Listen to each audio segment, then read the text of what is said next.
c'est Charles-Henri Pierre. Il y a des croyants qui pensaient que l'Église est absente de la grande tribulation. Et on croit ça parce que, selon eux-mêmes, le Saint-Esprit a retiré l'école avant. En d'autres termes, on va d'abord l'absence du Saint-Esprit, le Saint-Esprit a retiré l'école en premier, et ensuite, on va l'Église qui va l'enlever. Ce sont deux événements, d'après ça veut dire, qui liés ensemble. Et pour faire affirmation ça, ils ont basé sur un texte que je viens dans 2 Thessaloniciens 2, les versets 3 à 6, côté qui dit que personne ne vous séduise d'aucune manière, car il faut que l'apostasie soit arrivée auparavant, et qu'on ait vu paraître l'homme impie, le fils de la perdition, l'adversaire, qui s'élève au-dessus de tout ce qu'on appelle Dieu ou de ce qu'on adore. Il va jusqu'à s'asseoir dans le temple de Dieu, se proclamant lui-même Dieu. Verset 6, et maintenant vous savez ce qui le retient, afin qu'il ne paraisse qu'en son temps. Verset 7 l'a dit, car le mystère de l'iniquité agit déjà, il faut seulement que celui qui le retient encore ait disparu. C'est une portion qui va en pile problème, de la mesure où il y a des gens qui croient que les textes là dit, il faut que ce qui le retient encore ait disparu. Donc, il y a des gens qui pensaient que pour que la grande tribulation ait lieu, on va gagner évidemment l'enlèvement de l'Église, mais avant que l'Église enlevée, on va gagner le Saint-Esprit qui a retiré l'école. Est-ce que c'est vrai? Pour répondre à une question ça, nous croyons que le premier côté que nous devons aller dans le texte, là, texte que dit, texte que considère, à savoir 2 Thessaloniciens 2, les versets 3 à 6. Et portion et partie qui est ici dans le petit bout de ça, c'est partie qui dit il faut que ce qui le retient ait disparu. En d'autres termes, on bagaille qui kembe, il faut qu'on aille dans 2 Thessaloniciens 2, les versets 3 à 6. Ce qui est important dans portion ça pour nous considérer, c'est côté qu'il dit que pour que la grande tribulation ait lieu, il y a deux bagailles qui doivent arriver avant. Le premier bagaille qui doit arriver avant, c'est l'apostasie. Et deuxième bagaille là, c'est l'apparition de l'impie, le fils de la perdition, l'antéchrist. Donc c'est deux événements qui liés, c'est deux événements qui doivent produire avant le déclenchement de la grande tribulation. Ça, c'est extrêmement clair, qui est extrêmement important, que tout le monde doit considérer. Donc, on doit considérer le timing de la fin des temps, on doit considérer les événements de la fin des temps. Premier bail qui doit arriver, c'est l'apostasie. Et deuxième bail qui doit arriver, c'est l'apparition de l'antéchrist. Apostasie à qui ça lié? Nous rappelons que l'apostasie, c'est l'abandon de la saine doctrine par des gens, par des chrétiens qui te la donnent. Et apostasie, au cas comme si depuis jeudi, de la mesure où il y a tout un pan de la chrétienté qui a abandonné la moitié de la Bible. Il y a tout un pan de la chrétienté qui parcourt encore dans l'Ancien Testament, qui dit qu'il n'y a rien à revoir avec l'Ancien Testament. Est-ce que quelqu'un doit faire ça? Est-ce qu'il est autorisé à faire ça? Donc, pour nous parler de l'apostasie, il y a un aspect important de l'apostasie qui s'appelle, c'est l'abandon par tout un pan de la chrétienté de l'Ancien Testament. Imaginez que plus de la moitié du monde évangélique a abandonné l'Ancien Testament. Il dit que l'Ancien Testament pas la donne encore. Nous avons fait plusieurs études sur ça pour montrer que ce n'est pas vrai du tout. D'ailleurs, à l'époque du Nouveau Testament, les Jésus-Christ étaient venus, quand on parlait de la Bible, chaque fois que tu as parlé de la Bible, il était dit que la Bible, c'est l'Ancien Testament. À l'époque de Jésus-Christ, la Bible, c'est l'Ancien Testament. À l'époque des apôtres également. Donc, les Jésus, les apôtres, les pères de l'Église, les gens qui ont parlé de la Bible, fait d'abord référence à l'Ancien Testament. Ce n'est qu'aux environs de 60 après Jésus-Christ que vous voyez les premières publications que Paul écrit, qu'il va commencer par être. Mais avant ça, dès qu'on parle de la Bible, on parle de l'Ancien Testament. Les Jésus a invité au monde pour considérer la parole de Dieu, mais la parole de Dieu, c'est l'Ancien Testament. Parce qu'à l'époque de Jésus, pas de rien du Nouveau Testament qui était déjà écrit, il n'y avait que l'Ancien Testament. Donc là, on dit au camp où Dieu parle l'Ancien Testament encore, mais ça, c'est de l'apostasie, pure et simple. Donc évidemment, ça, c'est un aspect de l'apostasie, il y a plusieurs autres aspects que nous avons étudié déjà, que nous avons déjà dans les études antérieures, donc on va tenir sur ça jeudi. Mais nous voulons dire tout simplement que premier bagaille qui doit arriver avant la grande tribulation, c'est qui ça dit, c'est l'apostasie. Et deuxième bagaille, qui ça que le palier? Deuxième bagaille, c'est l'apparition de l'homme impie. Justement, au fur et à mesure que nous avons éloigné de l'évangile, de véritable évangile là, qu'il a commencé à annoncer de fables, il a commencé à annoncer de l'autre bagaille, des choses qui sortent dans le monde, qui sortent dans l'autre religion, qui sortent dans le paganisme. Au fur et à mesure que l'Église a foué pied de la tradition dans toute bagaille ça, eh bien, l'Église a pavé le chemin pour l'avènement de l'Antéchrist, de l'homme de péché. Et comme de fait, justement, ça c'est le deuxième bail qui pral arriver après l'apostasie, c'est l'apparition de l'Antéchrist. Mais pas oublier que il y a pile monde qui dit que l'Antéchrist n'est pas capable de paraître tant que le Saint-Esprit là. Et pour nous, ça que Paul te dit dans 2 Thessaloniciens 2, versets 3 à 6, eh bien, il était justement concerné le Saint-Esprit. Est-ce que c'est vrai? Le examiner le texte, ouais, que c'est pas vrai du tout. C'est pas vrai du tout, c'est pas ça que Paul dit dans 2 Thessaloniciens 2, versets 3 à 6. Parce que dans le texte là, il dit que ça que pas quitter mon séduire, pas quitter mon bon menti, pas quitter mon lolao, parce que pour que la grande tribulation arrive, il faut qu'il y ait deux bagages qui doivent arriver avant, doivent y avoir apostasie. Si pour les qui la grande tribulation, c'est d'abord l'apostasie, et ensuite l'apparition de l'Antéchrist. Maintenant, Antéchrist, c'est vrai que il y a plusieurs antéchrists qui sont déjà dans le monde. C'est vrai que l'esprit de l'Antéchrist est déjà dans le monde. Mais au contraire, il y a un bagage qui fait que l'Antéchrist n'est pas capable de paraître qu'on y a, parce que il y a un bagage qui doit paraître avant l'Antéchrist. Tant que le bagage ça n'est pas paraître, tant que le bagage ça n'est pas complet, ou pourquoi carrément l'Antéchrist, alors qu'il y a un bagage qui dit carrément c'est le Saint-Esprit. Ce n'est pas vrai, c'est pas ça que le texte dit. Le texte dit que ça que bagage qui doit paraître avant l'apparition de l'Antéchrist, qui s'accueille, c'est l'apparition de l'apostasie. Voilà.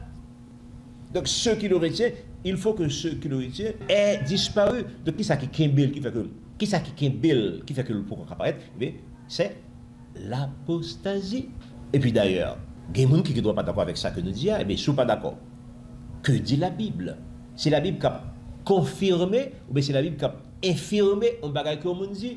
Eh bien, si on pense que c'est le Saint-Esprit qui doit disparaître pour que la grande tribulation ait lieu, eh bien, on t'avait dit par exemple que le Saint-Esprit ne sera pas là durant la grande tribulation. Ou t'avais dit que l'Église ne sera pas là durant la grande tribulation. Mais est-ce que c'est vrai? Pour nous connaître si c'est vrai ou si c'est pas vrai, il faudrait peut-être que nous regardions pour nous voir qu'est-ce que cet esprit est, comment il agit, qui ça le fait, quelle responsabilité qu'il gagne dans le monde. Le premier que nous devons dire, c'est que le Saint-Esprit, il est Dieu. Il fait partie de la divinité, il fait partie de la Trinité. C'est Dieu, parce que plusieurs textes dans la Bible disent, évidemment, nous ne pouvons pas faire une étude complète sur le Saint-Esprit, parce qu'il partage tous les attributs de Dieu, l'omnipotence, l'omniscience, l'omniprésence, il y a plusieurs textes qui disent. Et ensuite, il agit, même gens que Dieu le Père, Dieu le Fils, il agit, mais il agit tout.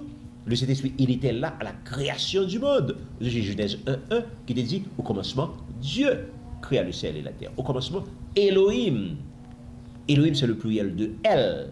C'est comme on dit, El, c'est le singulier. Dans El Shaddai est le Dieu tout-puissant. Donc Elohim, c'est les dieux. Évidemment, on ne peut pas dire les dieux, sinon on tape tomber dans le polythéisme. Mais l'autre traduit Elohim, entre guillemets, les dieux. L'autre traduit, on traduit par la Trinité. Ça signifie qu'au commencement, Dieu le Père, Dieu le Fils, Dieu le Saint-Esprit, il était là. Est-ce que la Bible confirme? Certainement que la Bible confirme. La Bible dit dans Genèse 1:1, comment bagaille au pralier?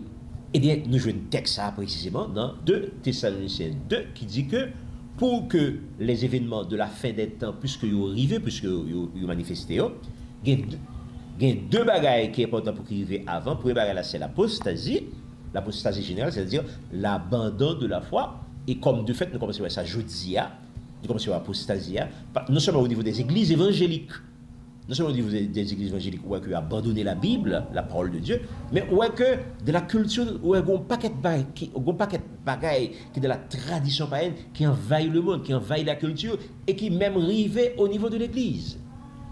Et qui fait que l'église ne vient pas célébrer ça que le tas doit célébrer. Parce qu'au niveau de l'église, il célèbre Noël, que pas doit célébrer, parce que Noël est essentiellement une fête païenne. Il n'y a absolument rien de chrétien là-dedans. Il célèbre les Pâques, qui également lui-même, c'est une autre fête païenne que lui tout. Il n'y a pas de célébrer les Pâques, mais il doit célébrer la Pâque. Il y a un paquet de fêtes encore que il célèbre que pas doit célébrer, parce qu'au niveau des églises, il célèbre fête. Il célèbre la Saint-Valentin, il célèbre fête des mères, il célèbre fête des pères. Il y a des côtés même de célébrer fête Dieu qui en réalité c'est la fête du Dieu soleil que les fête Dieu. Donc en pile comme ça que vous prenez de la tradition, que vous prenez de la culture, que vous bourrez dans l'église, mais qui n'est pas pour l'église. Côté là puis grave toujours, vous série de bail qui dans l'église que l'Éternel mandou pour célébrer et que yo pas célébrer. Par exemple, les fêtes de l'Éternel ne sont pas célébrées dans l'église à l'exception de Yon là d'ailleurs. Ne pas dire à l'exception de Yon, en réalité, yo t'a essayé de célébrer la Pâque, mais yo pas célébré la Pâque, comme nous se dit, yo célébrer les Pâques. Donc c'est un seul là que vous célébrez, c'est la fête des moissons. C'est la fête des moissons, la fête des prémices, c'est même seulement que yo plus ou moins célébré dans la plupart des congrégations. Maintenant, pour ça que vous faites ça, pour ne pas célébrer l'autre, bon, ça, on va essayer de deviner pour qui ça. Maintenant, c'est comme ça que l'apostasie a installé Ticras dans l'église, mais il fait de la culture également. L'église de la culture, et de les mœurs, de les traditions, au niveau de la moralité générale. Ou après, une série de bagages qui envahit les mœurs, qui autrefois, pas la donne. Une série de bagages même que les États ont imposé. Une série de systèmes, une série de traditions, une série de mœurs qui en contravention avec la morale.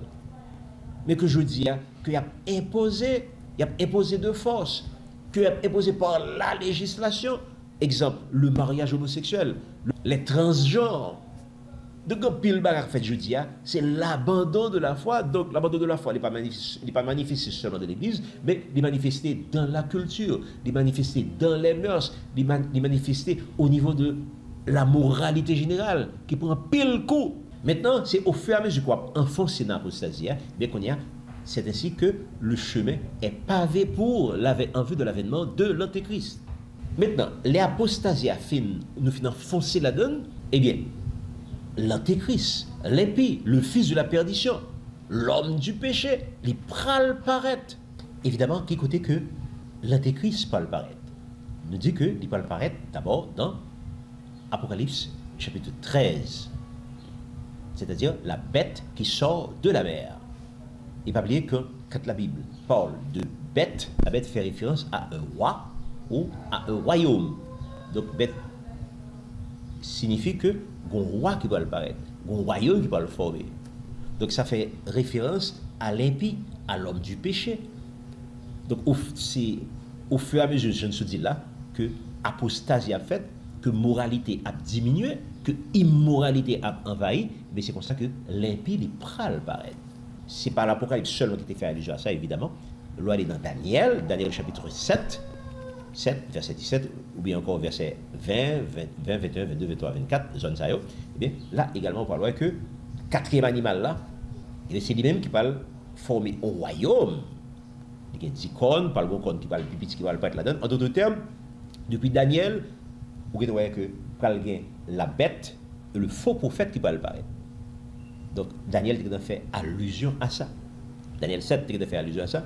Et de même, dans Apocalypse chapitre 13, il parle d'abord de la bête qui sort de la mer, c'est-à-dire l'Antéchrist, et ensuite il parler de la bête qui sort de la terre, c'est-à-dire le faux prophète.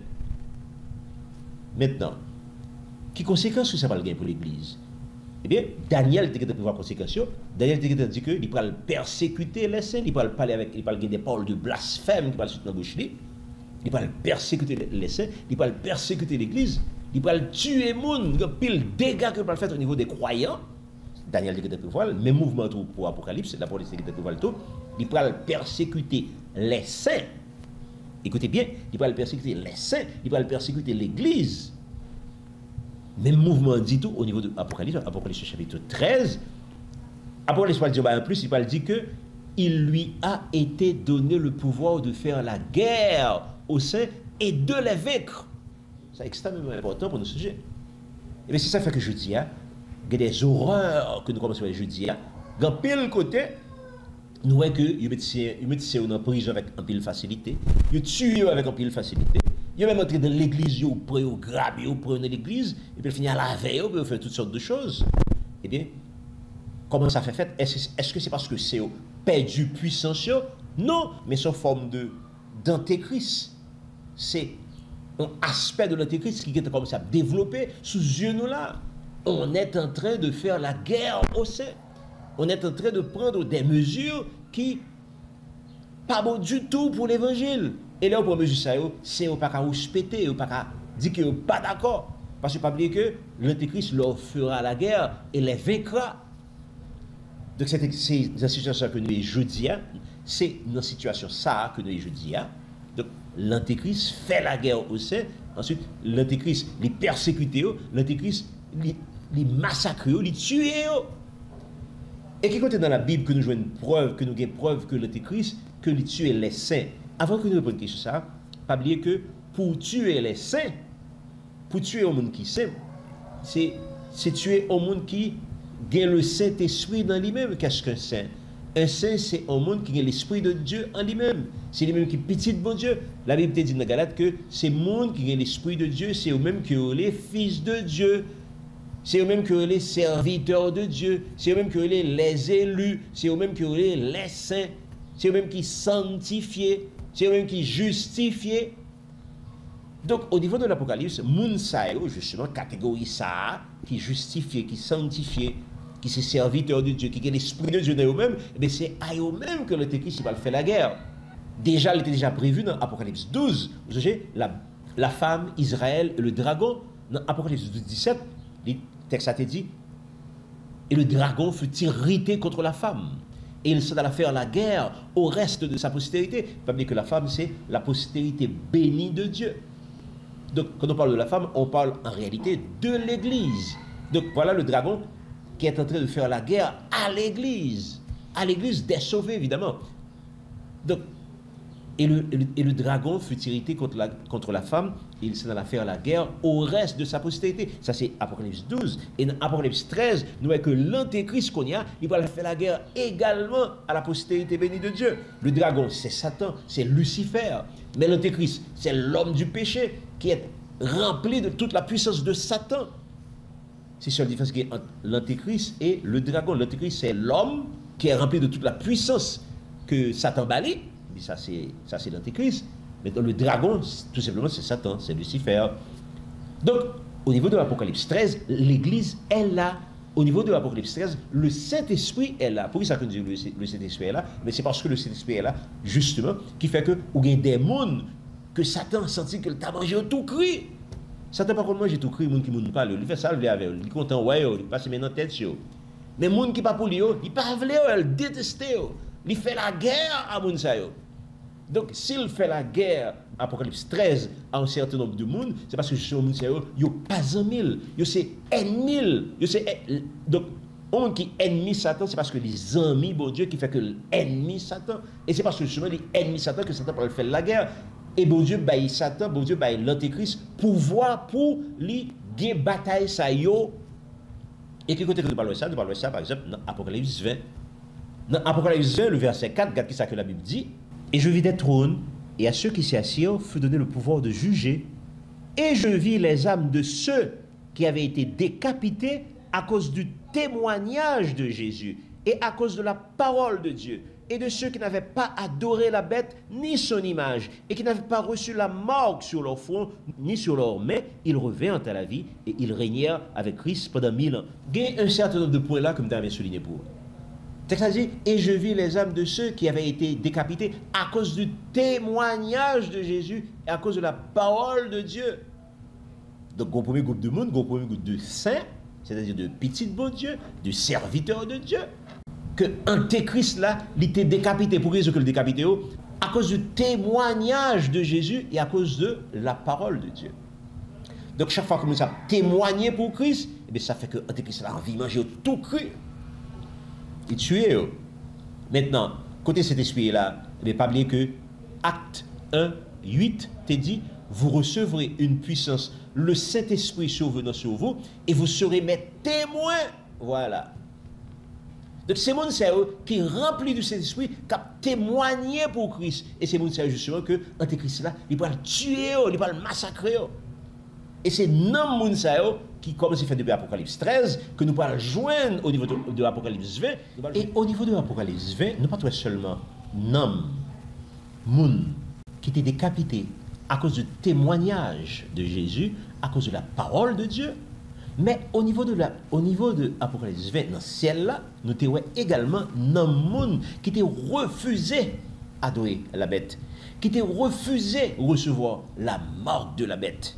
Eh bien, on parle dans l'Apocalypse 20, on parle dans moun sa yo dans le ciel là. Ça veut dire. Mais ça veut dire tout simplement que il y a des gens au niveau de l'Apocalypse 13 qui peuvent faire résistance, qui peuvent refuser d'adorer la bête, qui peuvent refuser d'adorer l'Antéchrist, qui peuvent faire la parole de Dieu envers et contre tout, qui peuvent préférer mourir tant pis pas faire ça, qui peuvent affronter la mort avec tout courage. Puis ont été fidèles à mon Dieu par eux. Et puis on va jouer tout nom ça au niveau de Apocalypse 20.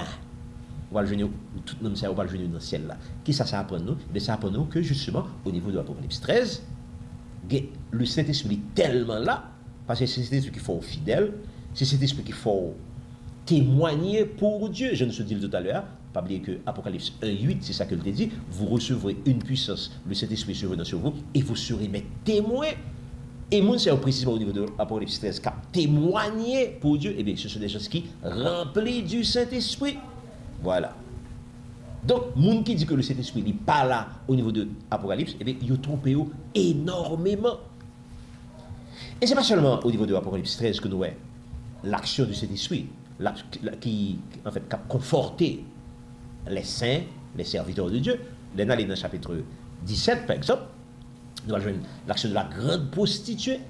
La grande prostituée, c'est toujours l'antéchrist, c'est toujours le faux prophète. Eh bien, Mounsayo, la bête et le faux prophète, eh bien, qui a blasphémé, surtout le faux prophète, qui a blasphémé, qui a dit des paroles terribles contre le trône de Dieu, contre Dieu, qui a fait être passer pour Dieu. Eh bien, au niveau de l'Apocalypse 17, eh bien, qui ça qui va arriver? Par les serviteurs de Dieu, qui a dit pas d'accord. Et bien, du fait que pas d'accord, qui ça qui va arriver? Eh bien, persécution terrible contre les serviteurs de Dieu au niveau de l'Apocalypse 17. Et qui conséquence sur ça va le mais qui ça texte a dit? Et je vis cette femme, c'est-à-dire la grande prostituée, je vis cette femme ivre du sang des saints et du sang des témoins de Jésus.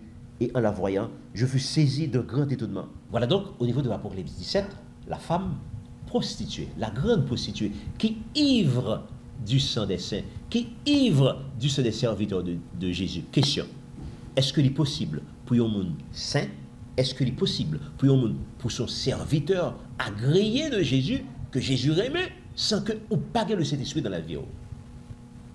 La réponse est non, c'est pas possible. Eh bien, donc, puisque le Saint-Esprit est encore là au niveau de Apocalypse 17, donc on ne peut pas dire que le Saint-Esprit est absent lors de la grande tribulation. Le Saint-Esprit est absent lors des événements de la fin des temps. Ou pas dire que le Saint-Esprit, il est déjà enlevé avant même l'arrivée de l'Antéchrist. Et que justement, Jean-Mounion Médil, c'est parce que le Saint-Esprit n'est pas là qui fait que l'Antéchrist, il agit pour qu'on caille, mettre caille là pas là, ou pépé nous fait sauver la donne. Eh bien, est-ce que c'est le cas dans Apocalypse 17 et l'autre côté encore? Définitivement, non. De l'autre côté, toujours que nous avons cité, par exemple, Apocalypse 18, le verset 4, côté qui dit: et j'entendis du ciel une autre voix qui disait: sortez du milieu d'elle, mon peuple, afin que vous ne participiez point à ses péchés et que vous n'ayez point de part à ses fléaux. Donc voilà la grande Babylone qui parle détruire. Et qu'on voit qui sont celle-là qui invitait le peuple de Dieu à laisser Babylone, à s'enfuir de Babylone. Et je pas arrêter la donne, peuple moyen. Pour qui ça? Pour que ou pas participer à péché lio. Donc là, fait toute pile voxal lio, donc ou même pas arrêter la donne. Pas arrêter la donne de quoi pour pas victime ensemble avec elle, parce que les ont un châtiment terrible qui va tomber sous dol. Parce que tout ça fait ou à payer. Donc il y a des châtiments terribles qui vont tomber sur lui. Donc peut-être ça, c'est pour le peuple là, c'est pour le quitter Babylone. Eh bien, à qu'est-ce qu'il a parlé là? Quel est ce fameux peuple de Dieu? Le peuple de Dieu, ça c'est encore l'Église. Et là nous dit l'Église, c'est tout le monde qui est encore rempli de l'Esprit de Dieu et que bon Dieu a guidé, que bon Dieu a dirigé, que bon Dieu a fait route pour eux, que bon Dieu a protégé.